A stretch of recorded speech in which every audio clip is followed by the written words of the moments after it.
नमस्कार, स्पोर्ट्स 9 में आप सभी का स्वागत है। मैं हूं शिवेंद्र, मेरे साथ हैं हमारी सहयोगी अंकिता और बातचीत करेंगे विजय हजारे ट्रॉफी पर। बताएंगे आपको रोहित शर्मा ने क्या किया, विराट कोहली ने क्या किया और ईशान किशन ने जो तूफानी शतक लगाया था उसके बाद किस बल्लेबाज ने और तूफानी शतक जड़ दिया। इसके अलावा एशेज सीरीज में किस तरह पहले दिन का जो खेल रहा बॉक्सिंग डे टेस्ट मैच का, वहां बल्लेबाजों के लिए आफत आई हुई थी और गेंदबाजों ने कहर ढाया। एक दिन में 20 विकेट गिर गए। सब कुछ शो पर होगा, लेकिन शुरुआत करते हैं VHT, यानी वो जो हैशटैग आजकल चला है, हैशटैग के दौर में विजय हजारे ट्रॉफी का शॉर्ट फॉर्म जो VHT है उसकी खबर से शुरू करते हैं, क्योंकि उस पर बहुत ज्यादा नजर इस बार इसलिए है क्योंकि यहां पर बहुत सारे स्टार प्लेयर्स परफॉर्म कर रहे हैं, बहुत सारे स्टार खिलाड़ी मैदान में उतरे हैं। चलिए दिखाइए आप सबसे पहले खबर विराट कोहली की, जिनका बल्ला एक बार फिर चमका है। यानी विजय हजारे ट्रॉफी में पिछले मैच में उन्होंने शतक लगाया था और एक बार फिर उनका बल्ला चमका। विजय हजारे में गुजरात के खिलाफ विराट कोहली ने 77 रन बनाए, 13 चौके 1 छक्के की बदौलत उन्होंने ये 77 रन की पारी खेली। इसके अलावा कप्तान ऋषभ पंत दिल्ली के, उन्होंने भी 70 रन बनाए। लेकिन रोहित शर्मा इस बार मायूस कर गए। रोहित शर्मा जो है वो बगैर खाता खोले आउट हो गए। हालांकि ये बात हमने 2023 वर्ल्ड कप में देखी थी अंकिता की, दोनों खिलाड़ी, यानी जब हम दो खिलाड़ी बात कर रहे तो स्वाभाविक सी बात है विराट और रोहित की बात कर रहे हैं, दोनों में एक अंडरस्टैंडिंग थी कि कोई मैच ऐसा नहीं होगा। 10 मैच जो भारतीय टीम ने जीते थे फाइनल से पहले, उसमें शायद सिर्फ एक मैच था जहां दोनों नहीं चले थे, वरना बड़ा क्लियर कट एक आपसी अंडरस्टैंडिंग थी कि मैं ना चलूं तो तुमको चलना है, तुम नहीं चल पाओगे तो मैं चलूंगा, यानी रन बना के देंगे। और तस्वीरें भी हम आपको दिखा रहे हैं जिस तरीके से इस टूर्नामेंट के में इन दोनों खिलाड़ियों के, स्टार खिलाड़ियों के खेलने की। तो यहां पर चलिए कोई बहुत ज्यादा मायूस होने वाली बात नहीं है। रोहित ने भले ही नहीं रन बनाए, लेकिन विराट ने वो रंग दिखाया, विराट ने वो लय दिखाई जिसमें लगातार वो रन बनाते आ रहे हैं। फिर एक बार 50 से ज्यादा का स्कोर। बिल्कुल। और देखिए ये अच्छी बात होती है यहाँ पर जो फैंस वहाँ पर मौजूद होते हैं, जो मतलब उन्हें फॉलो करते हैं, उनके लिए यही होता है कि जब ये दोनों खिलाड़ी मैदान पर आए तो एक बेहतरीन पारी खेल कर जाए और ये कॉन्फिडेंस लेवल भी आपका बढ़ता है। पहले मैच में जिस तरीके से दोनों खिलाड़ियों ने शतकीय बल्लेबाजी की थी, रोहित का एक अलग अवतार यहाँ पर देखने को मिला था। 155 रन की पारी खेली थी, 160 से ज़्यादा का स्ट्राइक रेट था। हालांकि इस मैच में जो है वो गोल्डन डक पर आउट हुए, लेकिन कोई बात नहीं, अगर यहाँ पर विराट का बल्ला चला। और सबसे बड़ी बात है कि यहाँ पर जो लगातार बात हो रही है कि भाई दोनों प्लेयर्स की जो फॉर्म है ना, उस पर सवाल थे, उस पर चिंता का विषय था, लेकिन दोनों खिलाड़ियों ने अपनी परफॉर्मेंस से, अपने प्रदर्शन से, अपने फिटनेस से जो है वो एक तरीके से एक तरीके से कह दिया है कि भाई अभी भी उनमें वो जज्बा है, वो काबिलियत है, क्रिकेट में वो जुनून है जो अभी तक वो भारतीय टीम को देते हुए आ रहे। वही प्रदर्शन जो है वो यहाँ पर भी देखने को मिला। और एक अच्छी बात है, यहाँ पर 2 मैच ही जो स्टार प्लेयर है वो खेलते आपको दिखाई देंगे, लेकिन अच्छी बात ये होती है कि जब आप खेलते हैं तो बाकी प्लेयर्स का जो आपके साथ खेलते हैं डोमेस्टिक मैचेस में, उनका भी मनोबल बढ़ता है। तो एक अच्छी शुरुआत यहाँ पर दोनों खिलाड़ियों के लिए। और जैसे कहते हैं ना कि साल का अंत हुआ तो एक अच्छे नोट पर खत्म हो रहा है और शुरुआत भी आई थिंक अच्छे अंदाज में हो तो और भी सोने पे सुहागा हो जाएगा। बिल्कुल। अब वो न्यूजीलैंड के खिलाफ जो सीरीज है उसमें इन दोनों खिलाड़ियों को एक बार फिर आप देखेंगे, यानी विराट और रोहित को। और बार बार हम लोग ये बात करते हैं कि जो कोशिश है, जो चाहत है, जो ख्वाहिश है, वो यही है कि 2027 का जो वर्ल्ड कप है वनडे का, उस समय तक ये दोनों खिलाड़ी अपनी इस फॉर्म को, अपनी लय को बरकरार रखें, ताकि वहां पर जाकर वो भारतीय टीम के लिए परफॉर्म कर सकें। और वो जो 2023 में फाइनल में इन दोनों खिलाड़ियों के चेहरे पर जो मायूसी हमने देखी थी, उसको दूर करने का एक फेयर चांस इनको मिल सके। कोई ये नहीं कह सकता कि इनके खेलने का मतलब जीत की गारंटी है, लेकिन जिस तरह का एक्सपीरियंस लेकर आते हैं, जिस तरह का अनुभव लेकर आते हैं टीम में, निश्चित तौर पर एक कप्तान के लिए, शुभमन गिल के लिए जाहिर सी बात है एक बड़ा एसेट होंगे ये दोनों ही खिलाड़ी, अगर सब कुछ सही चलता है और 2027 वनडे वर्ल्ड कप तक ये दोनों खिलाड़ी इसी लय को मेंटेन रखते हैं। रिंकू सिंह की बात करते हैं, क्योंकि रिंकू सिंह भी कुछ समय तक टीम से बाहर थे, लेकिन फिर उसके बाद जब T20 वर्ल्ड कप यानी 2026 में कुछ दिन बाद जो शुरू होना है, तो उसकी टीम में उनको वापस लाया गया।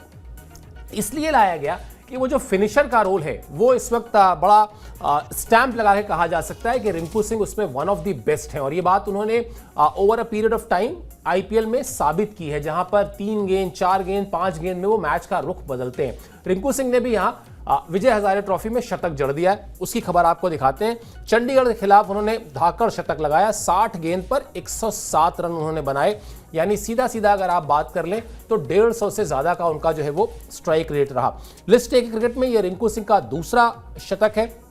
11 चौके और 4 छक्के, यानी 44 रन और 6 चौक 24, यानी 44 और 4 48, 58, 68। 68 रन जो है इसमें 107 रन में 68 रन उन्होंने बाउंड्री से बनाए, जो दिखाता है कि किस तरीके से उनका जब बल्ला चलता है फिनिशर के तौर पर वो किस तरह से भारतीय टीम में प्लेइंग 11 में, स्क्वाड में तो अब वो आ चुके हैं, प्लेइंग 11 में जगह बनाने के लिए वो अब एक तरीके से मैसेज दे रहे हैं। इसको मैसेज ही माना जाएगा अंकिता। अगर आप विजय हजारे ट्रॉफी में जाकर खेल रहे हैं और वहां पर अपने बल्ले से अपनी वो जो तेज रन बनाने की योग्यता है, जो काबिलियत है, उसको दिखा रहे हैं, तो निश्चित तौर पर आप ये संकेत भेज रहे हैं कि मुझे जो है वो प्लेइंग 11 में जगह मिलनी चाहिए, मेरा बल्ला जो है वो इस तरह से बोलने वाला है।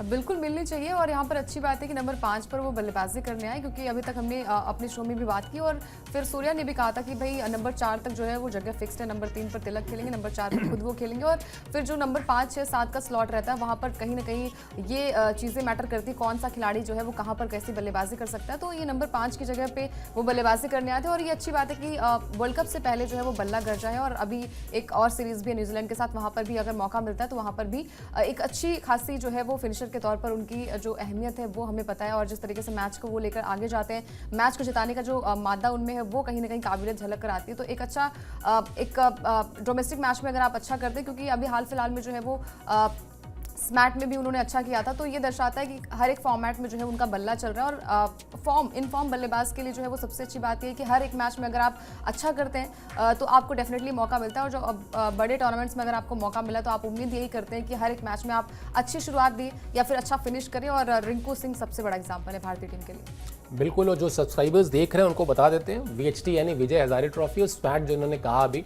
उसका मतलब सैयद मुश्ताक अली ट्रॉफी। नए नए ये सारे शॉर्ट फॉर्म्स निकाले गए, अच्छी बात है, कम से कम कनेक्ट हो रहे हैं। आज की जनरेशन जो है ये हमारे जो बड़े पुराने डोमेस्टिक टूर्नामेंट्स हैं, घरेलू टूर्नामेंट्स हैं, उनके बारे में जान रहे हैं, उनकी और उसका फ़ायदा ये भी है कि जो ये बड़े खिलाड़ी विराट कोहली, रोहित शर्मा, रिंकू सिंह, ऋषभ पंत, अर्शदीप सिंह, उसके अलावा आपके अभिषेक शर्मा, ये सारे खिलाड़ी जब उतरते हैं, शुभमन गिल, ये सारे खिलाड़ी जब डोमेस्टिक क्रिकेट में उतरते हैं तो फिर उससे उस टूर्नामेंट की जो शान है, उस टूर्नामेंट की जो पहचान है, उसमें भी इजाफा होता है। तो अच्छी बात है। और पिछले मैच में अभी ईशान किशन ने भी लगभग इसी तरह के धुरंधर अंदाज में, धाकड़ अंदाज में शतक लगाया था। मैसेज उनका भी यही था कि हम लोग सिर्फ स्क्वाड में नहीं आए हैं, मतलब अब जो है वो मुकाबला रिंकू सिंह वर्सेस ईशान किशन है कि वो कप्तान किसको फिनिशर के तौर पर ज़्यादा बेहतर मानता है। हो सकता है दोनों खिलाड़ियों को मौका मिले, क्योंकि दोनों में वो दमखम है, और दोनों के बारे में हरभजन सिंह भी कह चुके हैं कि दोनों अकेले दम पर मैच जिताने का मादा रखते हैं, ताकत रखते हैं। वही ये दोनों करके दिखा भी रहे हैं मैदान में लगातार। चलिए, VHT की बात हो गई, विजय हजारे ट्रॉफी की बात हो गई, अब हम लोग बात करते हैं जरा एशेज की। और एशेज में जैसा हम बता रहे हैं कि मेलबर्न में बल्लेबाज जो है वो बेहाल रहे। बॉक्सिंग डे टेस्ट मैच शुरू हुआ आज से, लेकिन बल्लेबाजी देखने जो फैंस गए थे वहां पर स्टेडियम में, जो रिकॉर्ड संख्या में पहुंचे थे, बड़ी मायूसी हुई उनको। पहले दिन 20 विकेट गिरे, यानी ऑस्ट्रेलिया की टीम ऑल आउट हुई और उसके बाद इंग्लैंड की टीम भी ऑल आउट हो गई। अपडेट दिखाते हैं आपको पहले किस तरह से ऑस्ट्रेलिया की टीम पहली पारी में सिर्फ 152 रन पर सिमट गई और इंग्लैंड की टीम उसके बाद 110 रन पर ऑल आउट हो गई। यानी दोनों ही टीमों के बल्लेबाजों के लिए काफ़ी मुश्किलें रहीं और ऑस्ट्रेलिया की दूसरी पारी शुरू भी हो गई है, उस पर भी आगे चर्चा करेंगे। लेकिन आपको याद होगा अंकिता, हम लोग जब इस मैच का प्रीव्यू शो कर रहे थे तो हमने स्टीवन स्मिथ की वो बाइट दिखाई थी जिसमें हमने कहा था कि भाई वो कह रहे हैं कि हम सिर्फ तेज गेंदबाजों के साथ जाएंगे क्योंकि मौसम और पिच दोनों का संकेत यही है कि तेज गेंदबाज यहां पर अच्छा खासा परेशान करने वाले हैं। लेकिन जितना परेशान ऑस्ट्रेलिया को किया उससे ज़्यादा परेशान जो है वो इंग्लैंड के बल्लेबाज हो गए। शायद वो माइंड गेम का भी फर्क पड़ता है, शायद वो जो आप थोड़ा सा बैकफुट पर हैं, पहले 3 मैच हारे हुए, वो 150 रन बना के भी आप उनसे ज़्यादा अगर 200-250 बनाते तो शायद ज़्यादा बेहतर स्थिति में होते। लेकिन ऑस्ट्रेलिया ने कहा कोई बात नहीं, हमारे बल्लेबाज नहीं चले तो हम गेंदबाजी की बदौलत काम करेंगे। 110 रन पर ऑल आउट कर दिया। बिल्कुल। और देखिए यहाँ पर सबसे बड़ी बात ये है कि हमें पता है कि ऑस्ट्रेलिया टीम क्या कुछ कर सकती है। बहुत बड़ा स्कोर यहाँ पर नहीं था। यहाँ पर इंग्लैंड की टीम जो है वो अच्छी बल्लेबाजी कर सकती थी। शुरुआत में अगर आपके विकेट्स गिरते तो फिर आपको पता है कि फिर निचले क्रम की बल्लेबाजी थोड़ी सी टफ हो जाती है उनको बल्लेबाजी कर पाना। लेकिन यहाँ से अच्छी बात यह है कि ऑस्ट्रेलिया टीम जिस चीज़ के लिए जानी जाती है कि भाई बाउंस बैक करती है, वो कभी भी जो है वो कुछ भी कर सकती है, उसी अंदाज में जो है वो गेंदबाजी भी की। और सबसे बड़ी बात है कि जो जो टोटल 20 विकेट गिरे पहले दिन वो तेज गेंदबाजों ने ही झटके दोनों ही टीमों के, तो ये दर्शाता है कि भाई पिच जो है वो उससे अकॉर्डिंग है, जैसा स्टीव स्मिथ ने प्रेस कॉन्फ्रेंस में कहा भी था, अपने बयान में कहा था। और ये दोनों टीमों के लिए किफायती गेंदबाजी जो है वो देखने को मिली। लेकिन जब बल्लेबाजी की बात आई तो यहाँ पर ऑस्ट्रेलियाई टीम जो है वो शुरुआत उनकी हो चुकी है, दूसरी इनिंग की अभी विकेट नहीं गिरा है, 4 रन जो है वो स्कोर बोर्ड पर उनके हैं, 46 की बढ़त जो है वो बना चुकी है यहाँ पर ऑस्ट्रेलियाई टीम। तो फिर भी बैकफुट पर कहीं ना कहीं इंग्लैंड की टीम दिखाई दे रही है। बहुत बड़ा स्कोर यहाँ पर नहीं था, आप अच्छी बल्लेबाजी कर सकते थे। और मतलब अगर हम इंग्लैंड की टीम की बात करें तो एक अच्छा खासा स्क्वाड भी है, एक अच्छा खासा कॉम्बिनेशन भी है, शुरुआत काफी अच्छी हो सकती थी, क्रिकेटर्स काफी बढ़िया है जो टेस्ट मैच के लिहाज से जो है वो फिट बैठते, लेकिन इस मैच में अभी तक उनका रंग जो है वो देखने को नहीं मिला पहले दिन। बिल्कुल, लेकिन देखने को मिली एक ऐसी चीज जिसने क्रिकेट फैंस को चौंकाया। और क्या चीज थी वो ये थी कि साहब स्कॉट बोलैंड आ गए ओपनिंग करने के लिए। मतलब गेंदबाजी में अगर वो ओपनिंग करते तो बात समझ में आती है, तेज गेंदबाज है, आप शुरुआत कर सकते हैं गेंदबाजी की, लेकिन बल्लेबाजी में शुरुआत करने आए।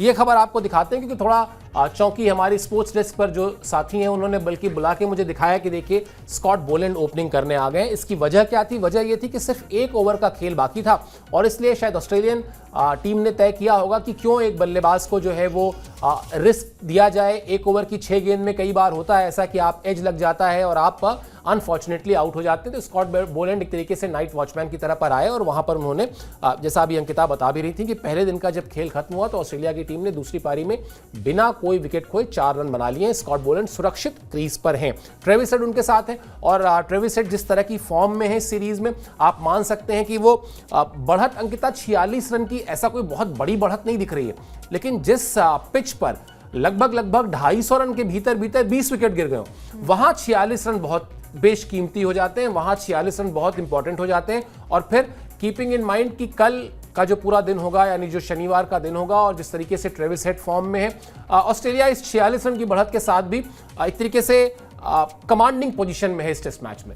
बिल्कुल। और देखिए राहत की बात यह है कि आपके विकेट्स अगर नहीं है और अगर स्कोर बोर्ड पे आपने बढ़त बनाया है, मतलब अगर आप लीड पर है तो कहीं ना कहीं आपकी मुश्किलें थोड़ी सी कम हो जाती है। और आपको पता भी है कि भाई इंग्लैंड की टीम क्या कुछ कर रही है, कैसे उनके विकेट्स गिर रहे हैं, कैसे उनके जो मतलब प्रीमियम बल्लेबाज है वो नहीं चल रहे हैं, तो वो आपको बेनिफिट वहाँ पर मिल सकता है। फिर आपके पास जो है वो अच्छी खासी जो है वो गेंदबाजी में भी एक मतलब चाहे वो स्टार्क हो, चाहे वो नसीर हो, चाहे वो बोलैंड हो, अच्छी खासी फॉर्म में दिखाई दे रहे हैं। और दोनों ही टीम की अगर हम बात करें तो गेंदबाजों ने काफ़ी बढ़िया किया, लेकिन कहीं ना कहीं जो हम कहते हैं कि ऑस्ट्रेलियाई टीम जो है वो बाउंस बैक के लिए जानी जाती है, कभी भी कुछ भी कर सकती है। और ये रणनीति जो है वो साफ तौर पर झलक रही है कि पहले 3 मैच में आप सब ने देखा एक बड़ी जीत आई है तीनों मैच में। और ये दर्शाता है कि ऑस्ट्रेलियाई टीम के पास जो है वो एक तरीके से माइंड गेम भी है। क्योंकि माइंड गेम इसलिए क्योंकि अगर आप 3 मैच जो है वो जीत चुके हैं तो कहीं ना कहीं आपको पता है, कॉन्फिडेंस आपका भी यही कह रहा है कि भाई आपने अगर 152 पे आपके 10 विकेट गिर गए थे तो आपने भी अच्छी शुरुआत की, आपने भी अच्छी गेंदबाजी की और वहां पर 110 रन पर जो है वो पहली इनिंग में इंग्लैंड की टीम को धराशायी किया। तो दूसरे इनिंग्स की बात करें, अभी विकेट्स नहीं गिरा हुआ है और बोलैंड ने जो है वो चौके के साथ शुरुआत भी की है। तो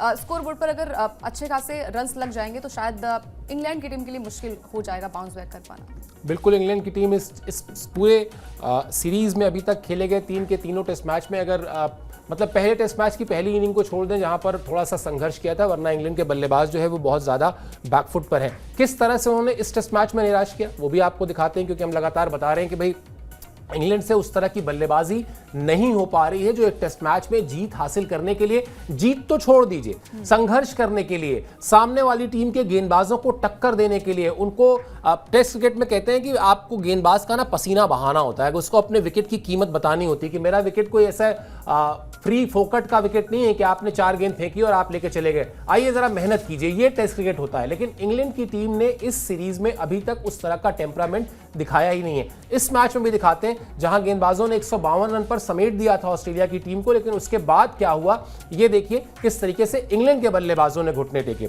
इंग्लैंड के टॉप ऑर्डर ने और मिडिल ऑर्डर ने दोनों ने निराश किया।